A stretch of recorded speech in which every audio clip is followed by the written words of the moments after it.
आज पूर्णत्वास जातात नाही, कणकवलीच्या नगरपंचायत निवडणुकीच्या निमित्ताने आमच्या सगळ्यांची जेव्हा सकल मराठा समाज म्हणून चर्चा झाली, तेव्हा येणाऱ्या 19 फेब्रुवारीला आपल्याला इथे एक सांस्कृतिक भवन बांधायचं आहे मराठा समाजासाठी. त्या दृष्टिकोनातून ती चर्चा होती.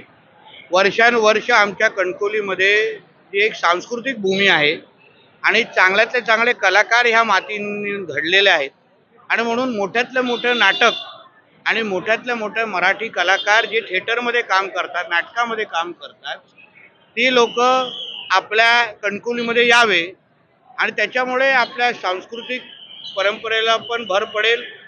कणकवलीकरांसाठी पण ती सांस्कृतिक एक मागणी आहे की ही पूर्ण होईल आणि म्हणून त्या दृष्टिकोनातून आज त्याचं भूमिपूजन आम्ही केलेलं आहे. पुढच्या 19 फेब्रुवारीला 2027च्या या सांस्कृतिक भवनचं उद्घाटन आम्ही राणे साहेब, सन्माननीय फडणवीस साहेब आणि अन्य मान्यवरांच्या हातातून करू.